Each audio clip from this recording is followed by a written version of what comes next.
Alpha en die Omega, die begin en die einde, sê die Here, wat is en wat was en wat kom, die Almagtige. Genade vir julle, en vrede van hom wat is en wat was en wat kom, en van die 7 geeste wat voor sy troon is, en van Jesus Christus, die eerstgeborene uit die dode, die owerste oor die konings van die aarde. Amen. Geliefdes, kom ons loof die Here, ons ken die melodie van Psalm 105 baie goed, ons sing vers 1 en vers 24, die laaste vers.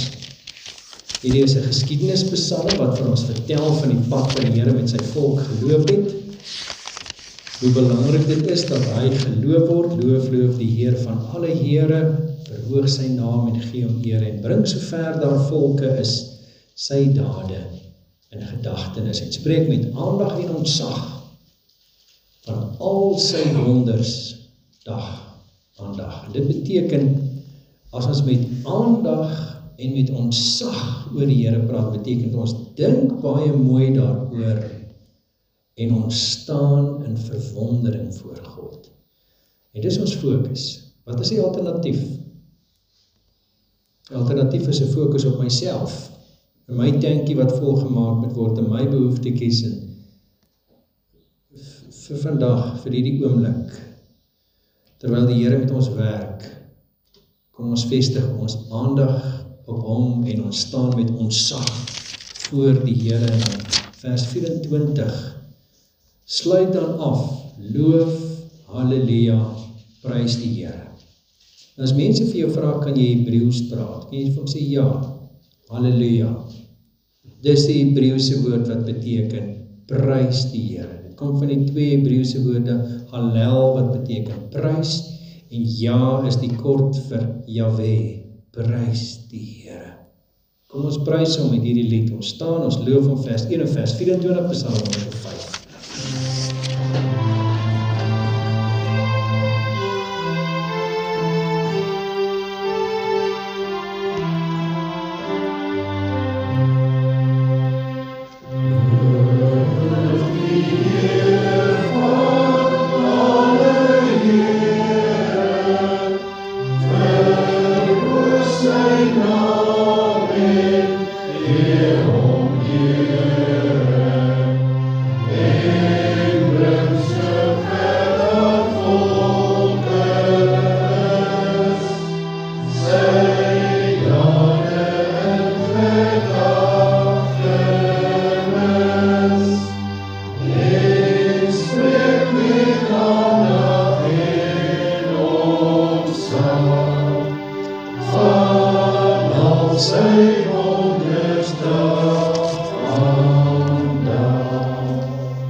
Jy kan blaai na Gesang 55, ons sing daar die tweede vers as skuldbelydenislied. En dan na die geloofsbelydenis Gesang 243, die derde versie, die laaste vers. Gesang 55, net vers 2, Gesang 243, die laaste versie, na die geloofsbelydenis.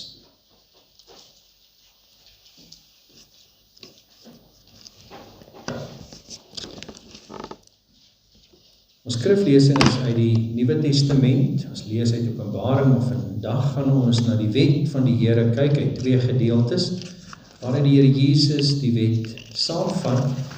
Die eerste lees ons uit Deuteronomium hoofstuk 6, en dan gaan ons terug na Levitikus 19 vir die tweede tafel van die wet. Deuteronomium 6 vers 4, Hoor Israel, die Here onze God is 'n enige Here. Daarom moet jy die Here jou God lief hê, met jou hele hart, en met jou hele siel, en met al jou krag. En hierdie woorde wat ek jou vandag beveel, moet in jou hart wees. Levitikus 19 vers 18, jy mag nie wraakgierig of haatdraand teenoor die kinders van jou volk wees nie. Maar jy moet jou naaste lief hê soos jouself. Ek is die Here.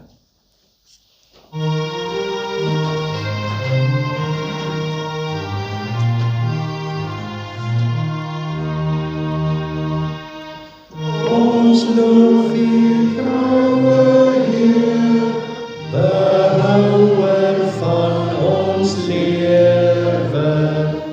O Vader, deur U Seun, wil U ons skuld vergewe. U wat ons gees verfris, en vul met nuwe krag, verlos ons van die lus van Satans bose maag.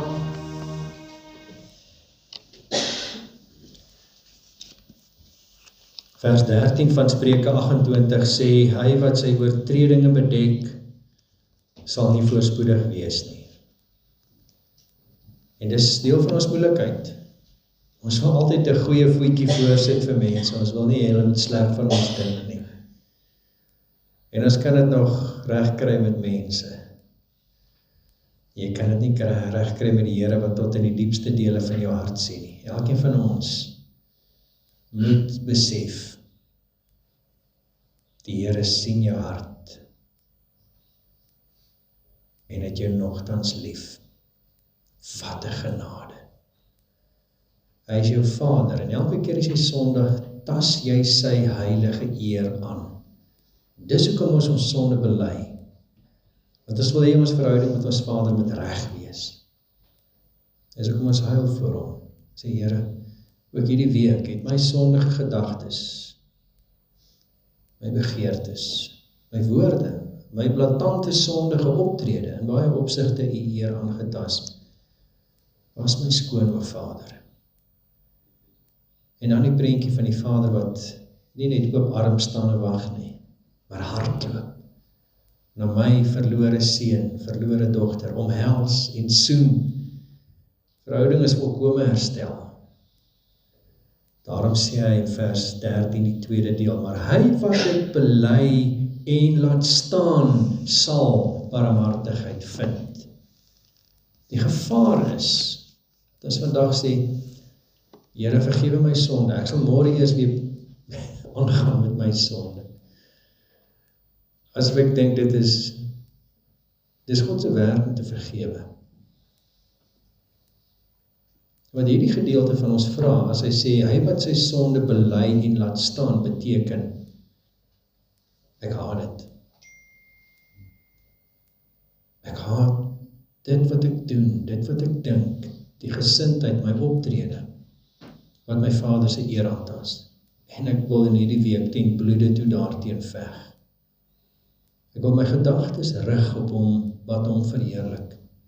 My gebed is dat hy my hart op sy pad sit.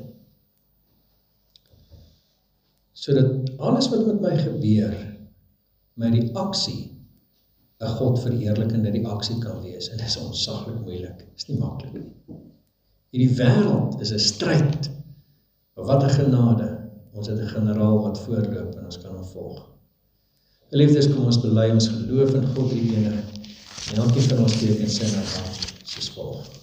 Ek glo in God die Vader, die Almagtige, die Skepper van die hemel en die aarde, en in Jesus Christus sy eniggebore Seun, ons Here, wat ontvang is van die Heilige Gees, gebore uit die Maagd Maria, wat gelei het, onder Pontius Pilatus gekruisig is, gesterf het en begrawe is, en ter helle neergedaal het. Wat op die 3de dag weer opgestaan het uit die dode, wat opgevaar het na die hemel, en sit aan die regterhand van God, die Almagtige Vader, van waar hy sal kom te oordeel die wat nog lewe, en die wat reeds gesterf het. Ek glo in die Heilige Gees. Ek glo aan 'n heilige, algemene Christelike kerk, die gemeenskap van die heiliges, die vergewing van sondes, die wederopstanding van die vlees en 'n ewige lewe.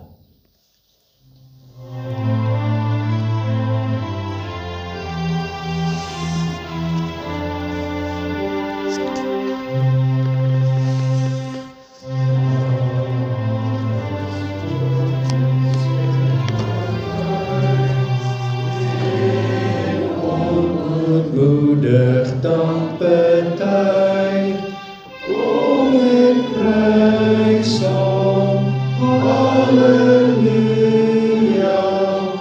lof die Vader, Seun en Gees, drie ene God met heilige vrees, kom en loof hom, kom en prys hom, halleluja,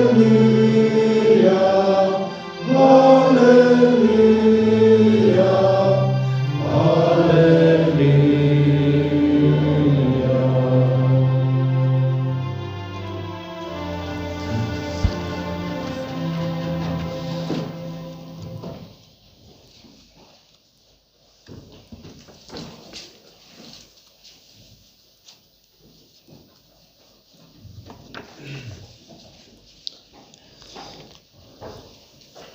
Ons kinders wat taalkunde bestudeer sal baie mooi vir u kan verduidelik wat is indikatief en wat is imperatief. Want ons kry in die briewe van Paulus altyd in die eerste deel van die brief die indikatief en in die tweede deel van die brief die imperatief. Die indikatief sê, wie is jy? Wat is jou identiteit in Jesus? En die tweede deel van die brief kom dan met die opdragte. Omdat jy dit is, doen dit.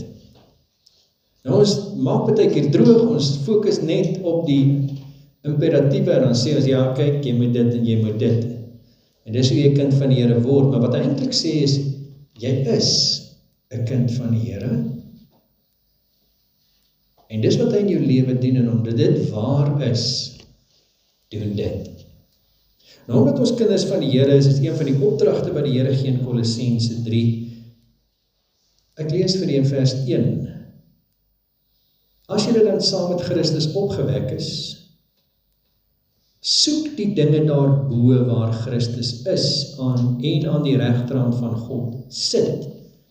Bedink die dinge wat daarbo is, nie wat op die aarde is nie. Want julle het gesterwe en julle lewe is saam met Christus verborge in God. Wanneer Christus wat ons lewe is geopenbaar word, dan sal julle ook saam met hom in heerlikheid geopenbaar word. Nou is die vraag, voor ons nou Bybel lees vandag, in Openbaring, ek weet ek is 'n kind van die Here en ek wil dit nou graag doen, maar hoe bedink ek die dinge wat daarbo is? Hoe kry ek dit reg? En wat ons vandag gaan doen, ons gaan kyk na hierdie slot van die musiekstuk van wat God op aarde doen. Dit is die finale afsluiting van die pragtige uitvoering waarmee die Here besig is. Nou dit sluit aan by wat ons doen of gelees het en geleer het uit Esegiel. In Esegiel het ons gehoor hoe die engel meet en uiteindelik sien ons die afmetings van die tempel, Esegiel 47 en 48. Hy doen dieselfde in Openbaring 11. As jy nou die eerste gedeelte gaan lees, sal jy sien, hy staan ook met 'n meetband. En dan gaan hy al hoe dieper en nader. Hy begin in die buitenste deel van die tempel en hy meet dit. Dan gaan hy na die deel van die heidene, waar mense van ander volke wat gelowig geword het, die Here kon aanbid. Dan gaan hy na die heilige deel van die tempel, waar vaders vir hulle gesinne offers gebring het. En dan sien ons, vers 19, die allerheiligste. Nou dit begin, ons skriflesing begin vandag by Openbaring 11, vers 15. As u bekend is met die musiekstuk die Messias van Handel, is dit waarop hierdie musiekstuk gebaseer is. Ons het in kore en massakore het ons die Halleluja koor gesing. Die Halleluja, ons ken dit goed, is pragtig. So gaan Google dit bietjie, gaan kyk bietjie op YouTube, hierdie Halleluja koor, van Engels is dit seker die Messiah van Handel. Jy spel dit H-A-N-D-E-L, maar daar is 'n omlaag op die A, so dis Handel. En hierdie is 'n ontsaglike aangrypende gedeelte, wat vir hom gehelp het om te bedink die dinge wat daarbo is, om ons vandag te help om te bedink die dinge wat daarbo is. Kom ons verlustig ons in die woord van die Here, ons lees vers 15 tot 19 van Openbaring, hoofstuk 11, daarna gaan ons saam bid. En die 7de engel het geblaas, en daar was groot stemme in die hemel, wat sê, die koninkryke van die wêreld het die eiendom van ons Here geword, en van sy Christus. En hy sal as koning heers tot in alle ewigheid. En die 24 ouderlinge, wat voor God op hulle trone sit, het op hulle aangesig geval en God aanbid en gesê, ons dank U, Here God, Almagtige, wat is en wat was en wat kom, dat U groot mag aangeneem en as koning geheers het. En die nasies was vertoornd, en U toorn het gekom, en die tyd van die dode om geoordeel te word, en om die loon te gee aan U diensknegte, die profete, en aan die heiliges, en aan die wat U naam vrees, klein en groot, om die verderwers van die aarde te verderf. En die tempel van God het in die hemel oopgegaan. En sy verbondsark is in die tempel gesien. En daar was weerligte en stemme en donderslae en aardbewing en 'n groot haal. Net tot sover ons skriflesing, mag die Here verheerlik word deur die verkondiging van sy woord. Kan ons bid saam.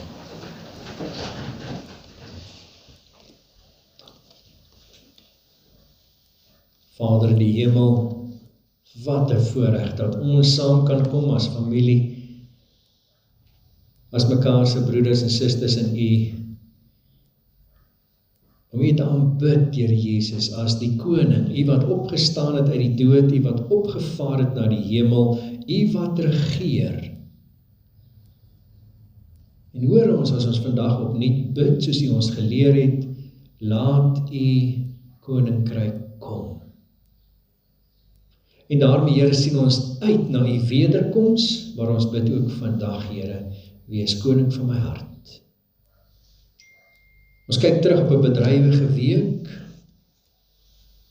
Here, al die goed wat met ons gebeur het, waar ons die genade hand raak sien, maar ook, Here, soveel dinge wat ons raak sien, waar ons U nie verheerlik het nie. En dit het ons in ons lied bely. En ons dank U, Vader, dat U ons vergewe, ons verhouding met U herstel, en ons deur die Heilige Gees en deur die woord, die krag gee om in hierdie week aan te pak in U naam. Maak nie saak wat dit inhou nie. U genade is vir ons genoegsaam. Here Jesus, ons dink aan U kinders, skape van ons kudde wat in beproewing is, ons bid vir hulle Here wat in die hospitaal is. Ons dra in die besonder U knegg op, Here, dat U Dominee Pieter in die hand sal hou en ons bid dat U hom genees.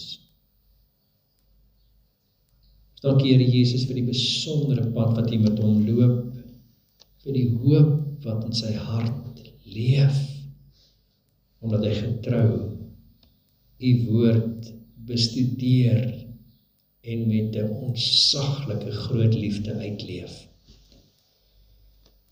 Bid vir hulle as gesin en familie. Here Jesus, so bid ons ook vir Melgaard wat terug is uit die hospitaal. Ons bid vir broer Johannes, 'n vriendin wat in die hospitaal is. Ons bid vir elke lidmaat wat siek is, wat pyn het, wat gesondheidsprobleme ervaar op die oomblik. Here, U weet van ons lidmate wat hier sit, ervaar na liggaam beproewinge en ons vra Here, ontferm U en wees genadig. Dink aan ons lidmate wat hartseer is, hulle wat rou, hulle wat U lig en U waarheid nodig het, hulle wat gefrustreerd is, kwaad is, verbitterd is. Here, wees genadig. Stuur U lig en U waarheid om ons te lei. Ons dink aan hulle Here wat baie besorg is, nie net oor hulle self nie, maar oor geliefdes, ouers, kinders, die toekoms, ons land, ons volk, die kerk waarvan ons deel is. Here, help ons om te fokus op dit wat vir U belangrik is en uit te leef die vreugde wat U deur U woord en gees in ons harte stort. En ons dank U, Here, vir Romeine 5 vers 5 dat U deur die Heilige Gees ook in ons harte U liefde uitstort. En wil U gee dat dit in hierdie week ook sal oorloop. En dat ons die lig sal laat skyn hier in Kreeusdorp waar U ons roep om as U kinders te leef. Dankie vir ons taal, Here, en dat van die eerste dinge wat ons kon doen in die kinderskoene van Afrikaans, is dat die woord in Afrikaans vertaal is. Dankie vir ons kerkvaders wat daar leiding geneem het met 'n diepe liefde vir U. Ook daardie Hebreëse en Griekse teks Afrikaans laat praat het. Here, wat 'n voorreg dat ons hier in Afrikaans kan besing en die woord kan bestudeer, dat ons dit kan verstaan. En ons gebed is, Here, dat U vir ons ook sal help om 'n liefde by ons kinders te kweek, nie net vir ons taal nie, maar vir U woord. Here, ons bid dat U in al ons beplanning en bedrywighede met ons sal wees, Here, sonder U kan ons niks doen nie, maar wil U ook hier wees om ons te seën as ons by mekaar kom. Wil U in hierdie week wat voor lê ons toerus, sodat ons by die werk, by die skool, tussen ons vriende, familie, waar ons beweeg, U lig laat skyn. Here, vandag tel ons koppe op, tel ons harte op, tel ons gedagtes op. Help ons om te fokus op dit wat vir U belangrik is in Jesus naam. Amen.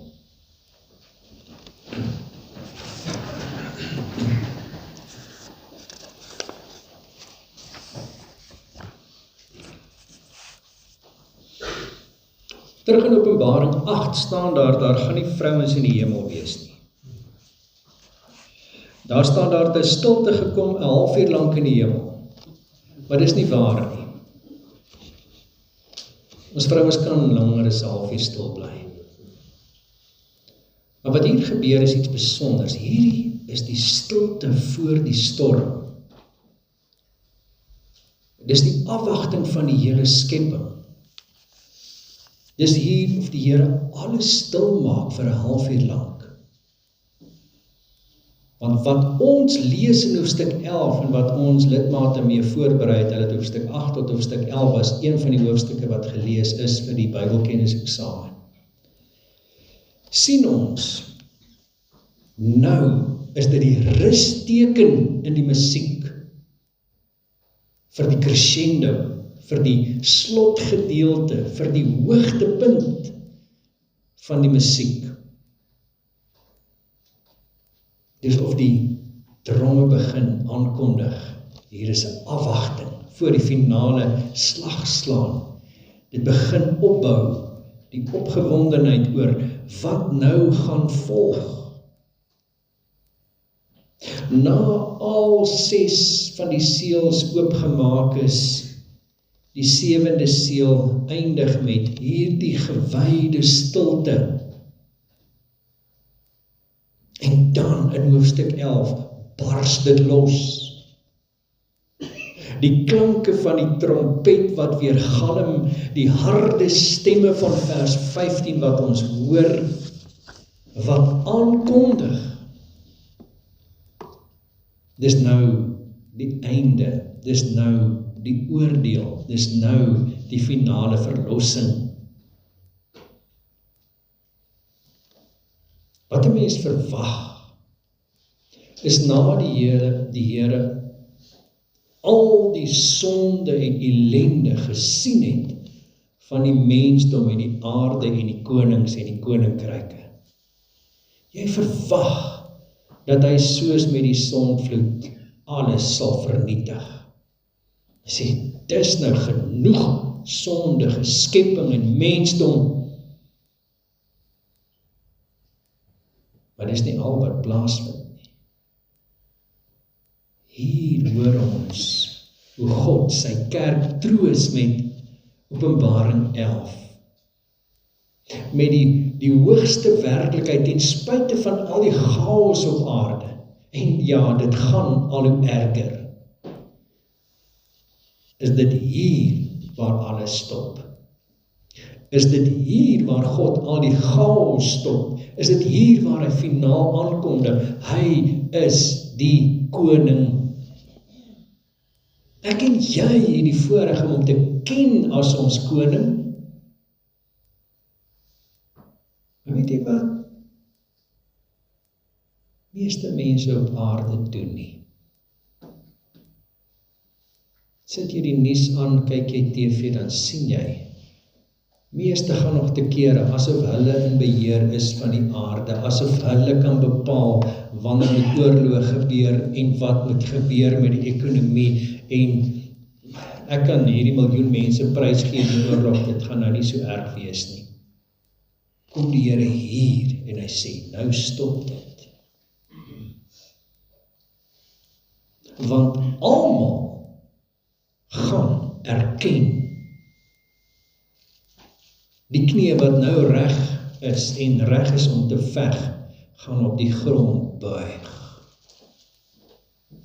Die tonge wat nou met haat en veragting spot, dit wat ek en jy glo van die Bybel, gaan bely, sommige vanuit die helse smarte, Jesus is koning. Hy is God. En ek en jy het die voorreg om dit nie net te bely nie, maar in volmaaktheid te sing saam met die hemelkoor. Halleluja. Prys die Here. Voor hierdie aankondiging van vers 15 hoor ons in die musiekstuk van Handel die woede van die nasies. Want dit lees ons ook in die gedeelte. Vers 18, en die nasies was vertoornd. Hy sing volgens die woorde van Psalm 2, met 'n basstem, hoor ons die staccato van die vuishoue teen God, wat in opstand kom teen die Here. En ons sien dit In die Ou Testament, Psalm 46, as daar gepraat word van die heidene nasies, dan sê die psalmdigter, laat hulle bruis, soos 'n onstuimige see wat te kere gaan. Laat die nasies te kere gaan. Want hierdie dag kom. Die waansinnige woede van nasies wat in opstand kom teen alles wat reg is en wat God verheerlikend is. Weet jy, mense kan dit op soveel aspekte en plekke sien in ons samelewing. As jy durf jou mond oopmaak om te sê, dis wat die Bybel sê oor die huwelik en oor geslagte, manlik en vroulik, dan is jy teen die wet, dan is jy liefdeloos, dan is jy veragtelik. Dis een van legio voorbeelde van die wêreld waarin ons leef.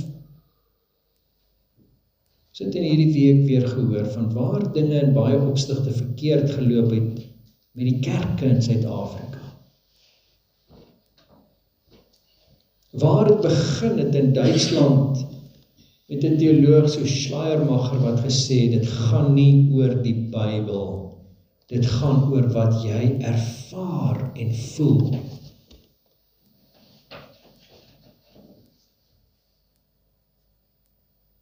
Van die professore wat aangekla is by waar ek studeer het, Universiteit in Pretoria, omdat hulle nie meer glo, Jesus het letterlik opgestaan uit die dood, of in die maagdelike geboorte, of in die wonderwerke van Jesus nie. En dan bevind hulle ring in die kerk, hulle onskuldig en sê, maar weet jy hoef nie regtig te glo dat Jesus uit die dood opgestaan het nie. Professor wat 'n boek skryf, Jesus was eintlik maar net 'n buiteegtelike kind van 'n vroukie Maria wat saam met 'n Romeinse soldaat geslaap het. En hy het nie die idee gehad van 'n pa en hy het gedink God is sy pa. En hy het nou 'n klompie volgelinge gehad en hy is toen uiteindelik is hy doodgemaak, maar hy het nie regtig opgestaan nie. Hy het net opgestaan in die harte van sy volgelinge. Maar dis oké, solank jy net dit glo, is dit ook reg. Dis ook goed genoeg. En ek lees Openbaring 11 en ek sidder.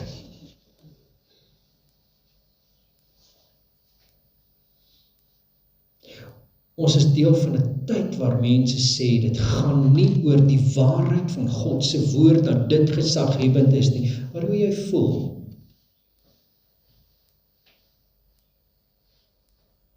My dogter voel lief vir 'n ander vrou, en hoe kan ek daardie gevoel ontken? En die kerk moet dit net aanvaar, en die kerk is emosioneel en sê, maar ons voel saam met jou, so kom ons loop hierdie pad. Maar die gesag van God se woord word vertrap in die proses. En dan sê God in hierdie gedeelte, hy gaan nie, as jy voor sy regterstoel staan van hom sê, maar hoor jou boet, hoe het jy gevoel nie? Wat is die kennis wat jy opgebou het in jou lewe nie? Want jy kan ook sê, ja, ek dink daar's 'n God ergens. Hy sê in Jakobus 2, die duiwels glo dit ook, en hulle sidder. Hy gaan nie vir jou vra, wat is jou prestasies, hoeveel grade het jy gekry? Of hoeveel bevorderings by die werk het jy gekry? Hoe lyk jou bankbalans? Hoeveel mense kon jy reghelp met jou wysheid nie? Hy gaan vir jou vra een ding. Was jy toegewyd aan my seun? Die woord wat hier gebruik word in ons teks is die woord heiliges. 'n heilige is iemand wat in verwondering staan voor God, is iemand wat met jou hele hart, jou hele siel en al jou kragte hom wil dien. 'n Heilige is iemand wat gehoorsaam aan God leef. Iemand wie se liefde vir God baie meer is as liefde vir geld, wat baie mense in ons samelewing dryf.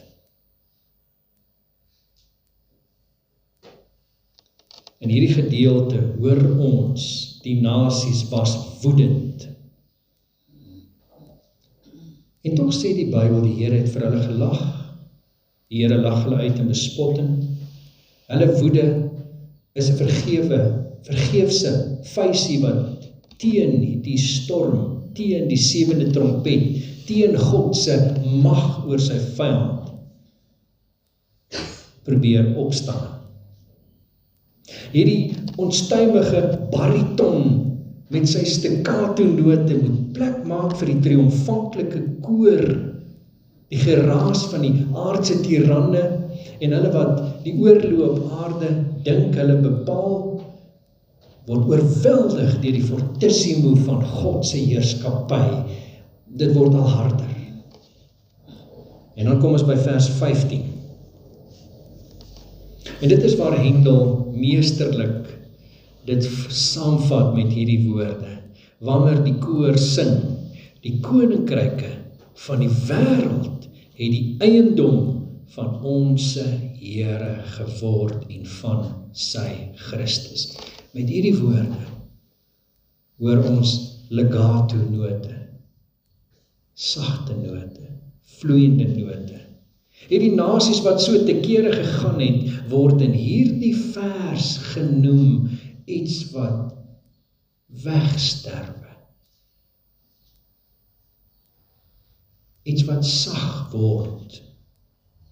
Iets wat kwyn. Iets wat onseker van aard is. Dit is hoe die koninkryke van hierdie wêreld in God se note weerklink. In ons gedagtes is dit baie keer alles oorweldigend. Hoe gaan ons oorleef in hierdie wêreld? Hoe gaan my nageslag oorleef in die wêreld? Kyk, waar gaan dit alles eindig? Hierdie stuk in die Bybel sê vir jou waar alles gaan eindig. Want na die legato note van die wêreld hoor ons die ontploffing van die stemme en die instrumente wat in volle volume uitbars. Hierdie koninkryke het geword die eiendom. En die vraag is, maar was dit nooit God se eiendom nie? En die antwoord is ja, dit was God se eiendom, maar hulle wou dit nie erken nie. Nou moet hulle dit erken. Die koninkryke van die wêreld het geword die eiendom van ons Here en van sy Christus. So is weer 'n verkiesingsjaar. En as die stemme getel word en die uitslae word bekend gemaak, dan weet ons, dis die nuwe leier. Maar daar is baie keer 'n tydperk tussen wanneer hierdie oorwinning aangekondig is en hierdie persoon uiteindelik beheer neem, die leierskap posisie volstaan. Tot daardie dag wanneer die inwyding is van die nuwe leier, is daar 'n tydperk waarin die kabinet saamgestel word of waarin die dinge reggemaak word, gereed gemaak word. Die oorwinning is reeds behaal, maar die persoon wat nou leier is, het nog nie begin om sy leierskapposisie in te neem nie. En iets daarvan sien ons in Openbaring. Aan die kruis is die oorwinning behaal. Jesus het die dood oorwin. Hy het die mag van Satan verslaan. Die oorlog is gewen. Maar hier, op die laaste dag, wanneer Christus in heerlikheid verskyn, sien ons hoe hy nie net op die troon sit nie, maar die wêreld erken dat hy koning is. Die wêreld uiteindelik erken, ons het verloor. Daar is net een oorwinnaar en dit is Christus self. Ek erken nederlaag, ek buig my knie voor hom wat koning is. En nou is ons in hierdie tussentyd, en dis die tyd waarin ons lewe. En waarmee is ons besig?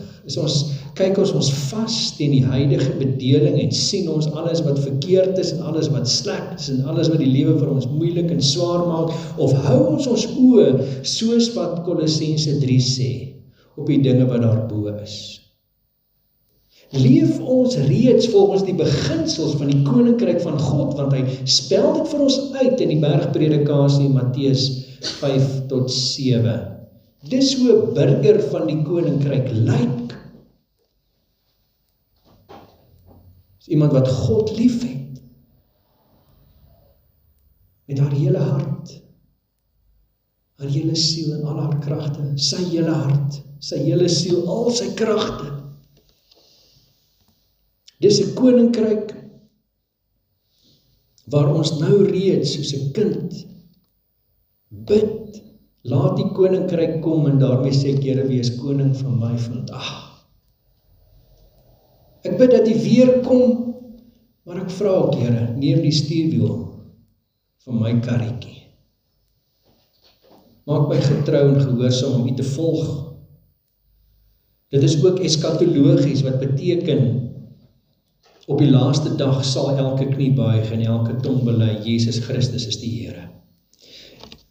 Ons het nou reeds iets van die reeds, maar ons leef in die nog nie, want hy kom finaal met die wederkoms.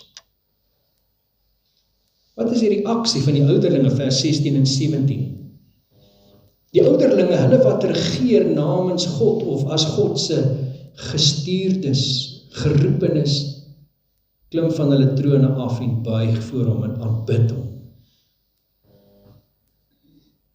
Soos baie keer 'n bietjie behep met 'n leiersposisie. So graag vir mense sê wat hulle moet doen. Maar wat die Here ook vir ons sê, daar kom 'n punt, waar elkeen van ons, en elkeen van ons is 'n leier, in jou eie huis, met jou eie verantwoordelikhede, jou kroontjie vat en dit voor die troon van God neerlê. Dis die Here, ek kan nie leier vir my huis wees. Ek kan nie leier by my werk wees. Ek kan nie leier in my klas, in my skool wees.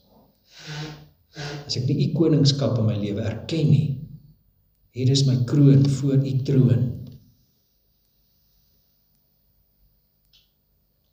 Wat ons dan hoor in vers 18, is die aankondiging van God se beloning en van God se geregtigheid. Hierdie is nie verdienste nie. Is nie, ja, onthou Here, ek het soveel keer uit die Bybel gelees, en ek was by soveel eredienste gewees, en ek het hierdie ding vir Tannie oor die straat gehelp, en dis altyd goedjies waarvoor U my nou moet beloon nie. Hierdie is erfenis van Jesus. Hierdie is genade wat God oor ons uitstort, onverdiend. Julle kind opgehou met Kerspresente.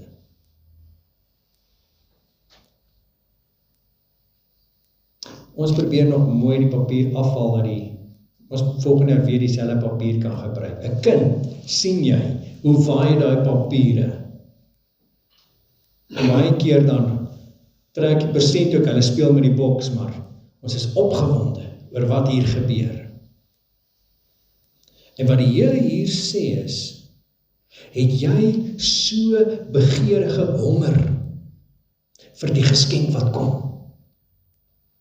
Vir daardie oggend wanneer ons hierdie geskenk kan, die loon van die Here gaan ontvang.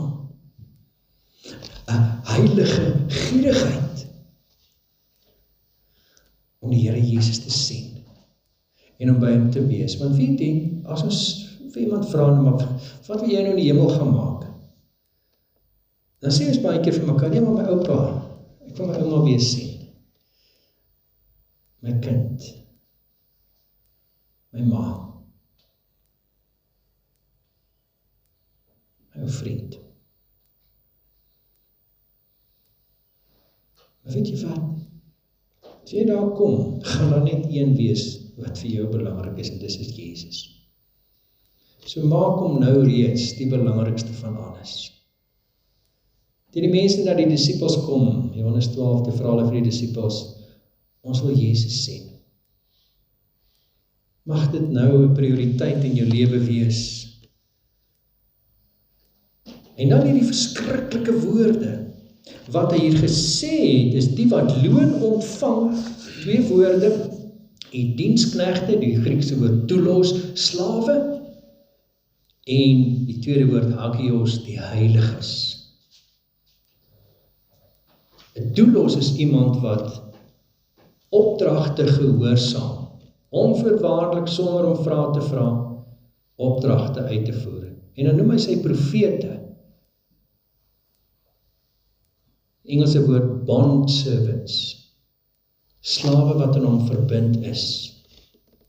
Mense totaal oorgegee om gehoorsaam te wees aan hom. En is ons daar, of is ons nog besig om te stry, te sê, Here, ek kan nie, ek het regtig nie tyd nie, ek het nie daai gawe nie, ek wil nie dien, maar nie vandag nie. As ek meer tyd het, as my omstandighede verander, dan sal ek dalk so 'n bietjie help in die koninkryk. Maar wat die Here hier sê is, elke kind van die Here is 'n slaaf van die Here.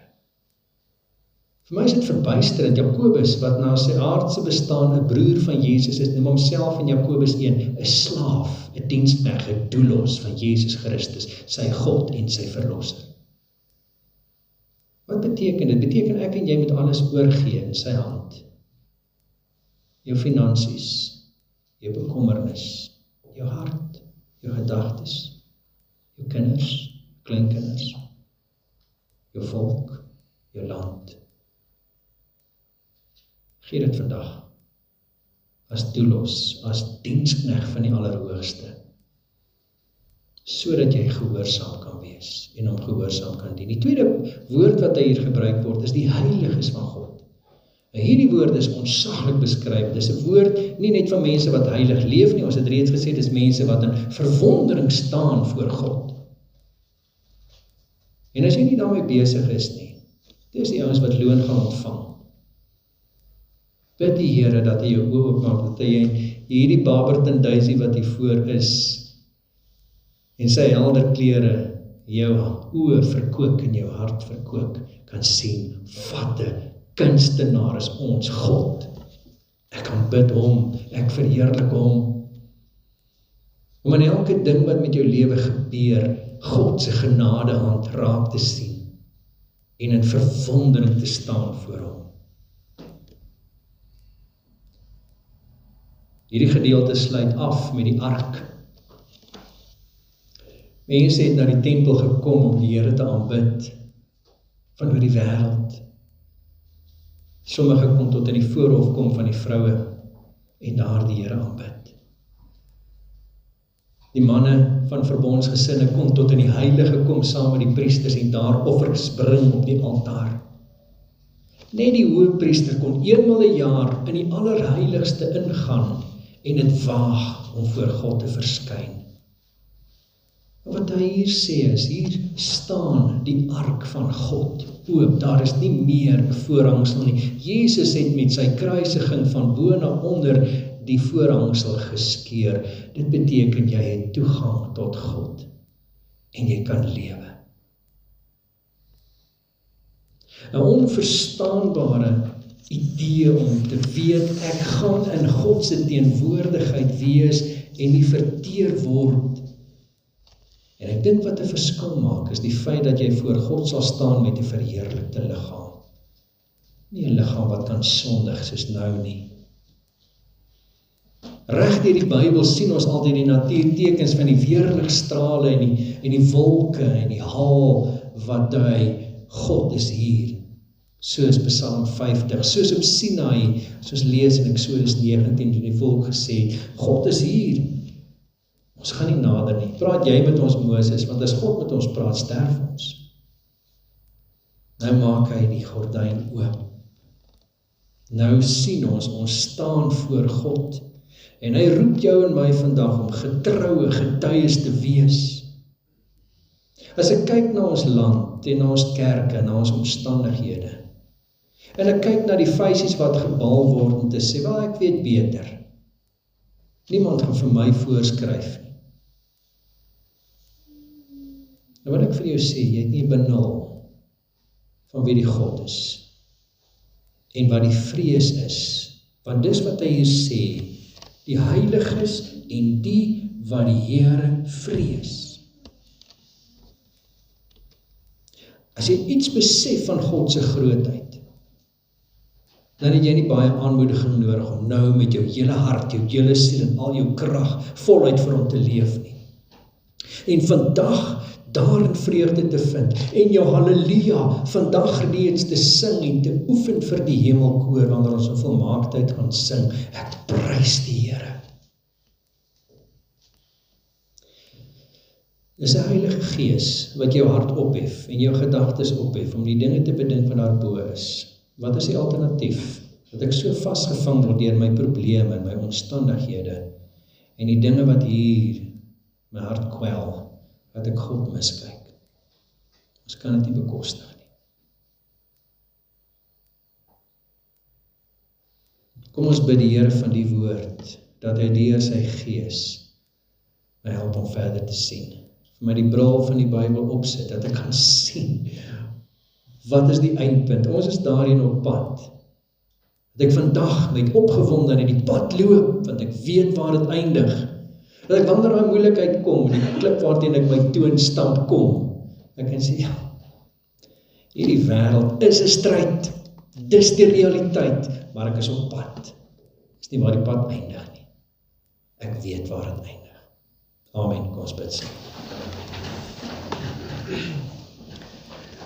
Hemelse Vader, ons kry onsself baie keer verskriklik jammer. As die dingetjies wat ons graag op ons manier gedoen wil hê, wil sien in ons lewens, nie 'n werklikheid is. En Here, help ons om verby en verder as dit te kyk. Here, tel ons harte op, tel ons gedagtes op, dat ons maar soos 'n kindjie in verwondering kan staan voor iets groots en moois, in verwondering kan staan voor U, ons God. En wanneer ons iets lieflik sien, soos die blomme hiervoor, weet U skoonheid oortref alles. U is lieflik, o Here, ons God. Wil U gee dat ons saam sing? Wil U gee dat ons opgewonde en met blydskap sal jubel voor U aangesig? Dat ons weet wat 'n wonderlike toekoms vir ons voorlê by U.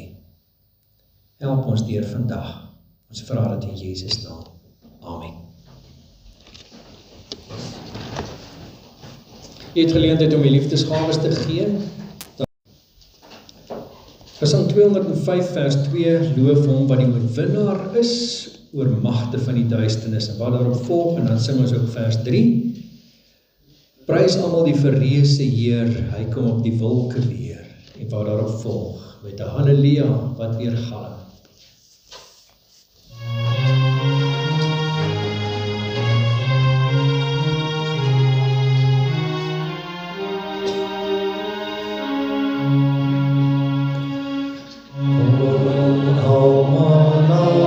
Stem verrys, kom laat ons die verlosser prys. Halleluja, halleluja, die Heer laat duisternis verdwyn. Hy is die lig wat helder skyn. Loof die Here, gee hom ere. Halleluja, halleluja, halleluja. Prys almal die verreëse Heer, hy kom op wolke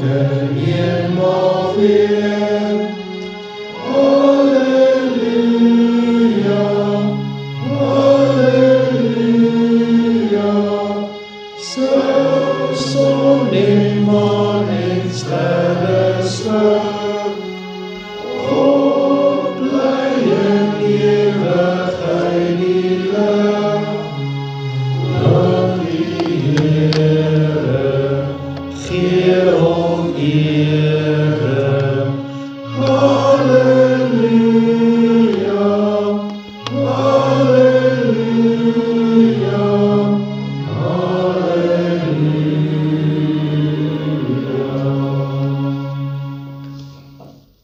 Ontvang die seën van die Here en gaan in vrede en onthou, met die oomblik bly sit vir ons bidstonde. Aan hom nou wat magtig is om julle verstruikeling te bewaar en julle sonder gebrek voor sy heerlikheid te stel met gejuig. Aan die alleenwyse God ons verlosser kom toe heerlikheid en majesteit, krag en mag nou en tot in alle ewigheid. Amen.